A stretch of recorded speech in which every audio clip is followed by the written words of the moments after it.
just to get to like the tree. It's just kind of fucking sick. But anyway, I was thinking of like my book character is probably going to like live close to the home structure. You know, like live here in this prison-like island. It's kind of sick. But then they have to like figure out how to cross this, but they don't understand that there's even like more. They have to like, you know, go on like a journey. They could like encounter animals, whatever. But I also took a cement block out of here and another one of those bricks. So like this would be cool, right? Like they like bust out of the green that they're in, and then like they could be just climbing on the top, jumping from like to leave instead of like being on the floor. They don't understand like the floor yet. Then they come like across this shit. And you're like, what the fuck? Or like something, maybe more diverse, maybe like this, or like they're like cave colonies, like cities underneath the trees, and this could be like some also weird structure. But like this is nicely growing now. It's about to storm, so it's gonna be nice. They could find like hidden, like this could be like they could find this tree, like the tree they could be searching for, right? They could like find the tree finally after like going to the sea of green, and then seeing like, oh shit, there's like a fucking like a village. They weren't like expecting this type of shit on a tree, you know? They need to like climb like Jack and the Beanstalk, just south, you know, like up the tree, and then this just like abyss of cracks and like petrified shit that they've never seen in their life. Like, you know, the trees were like bad enough in like the distance, but then like this tree just like messes them up, and they're like, what the fudge, you know? Like they could not know like what branch they gotta find, and let's put this somewhere, like what branch they gotta find, and they have to like just keep searching and searching. Maybe like over here. I just think this is neat. I think that would be right. Anyway, trees just so diverse. Like find different things. You know, like these could all be like cliffside homes or grassy places, and like whole forests. Like very diverse. Like shit. Like this would freak them out. Like just like a long ass structure. You know, tall as hell, sticking out, and they like they can't like comprehend the ground. That's how small these beings would be in the book. Anyway, if you want to be like updated or like learn more about this story, I'm gonna start posting my content.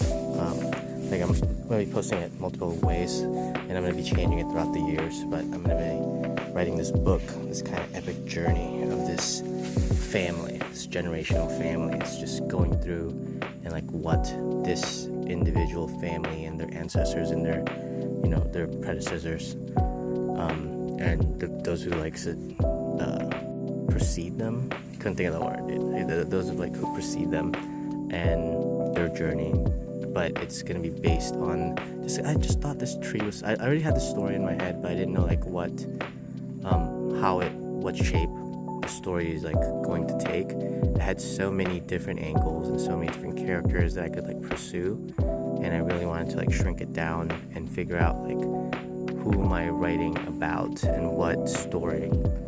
And then I couldn't really like think of a setting, but then I like got mesmerized. But I painted this tree like a few times, like six times I think, and it's like pretty perfect. I see it every morning. I come out here every morning, so I see it every single day. And it's such a just like cool tree that got like knocked down, but it like decided that it's going to just continue to grow and make do with what it has. Even if it's a broken piece, it's going to use it as support and like grow through it, and you know, use it as even more support and just grow a different way.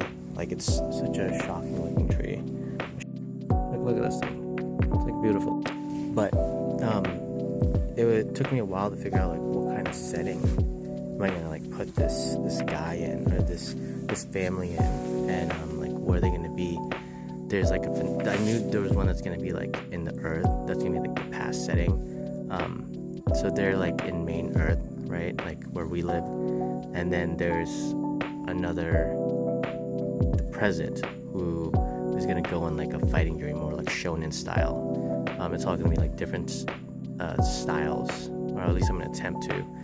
And their journey is like going through the motion of like how their family kind of intertwined and wrote their story in stone due to their actions. So like to realize that actions have consequences, and kind of what those consequences lead to, and what essentially, you know, life, cause and effect. And I was trying to figure out what setting to put it in, and yeah, I just got mesmerized by this tree, and I was like, frick it. I love you know, Honey, I Shrunk the Kids, the little Indian in the cupboard.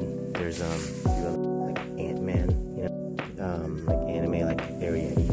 Anyway, you get it. Like those were always been pretty pervasive in what I watch in media, and they're always, at least like they're represented in pretty much every single genre there is. So, you know, growing up, I always wanted to incorporate that into my story, so I think that it was a fortuitous moment for me. And it helps with world building. It makes it a lot easier, because then, you know, it stays in Earth. But everything is kind of shrunk to, you know, let's say subatomic. Not subatomic. That'd be too small. I don't know. Some kind of small scale. And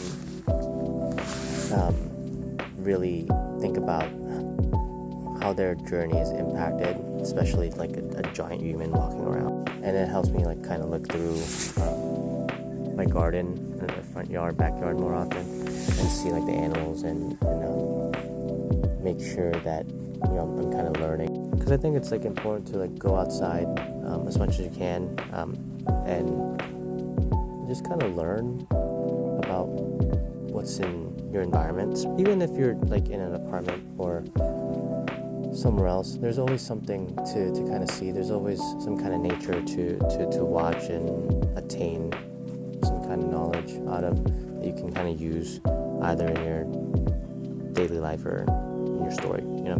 But anyway, this has been a long one. Like and follow.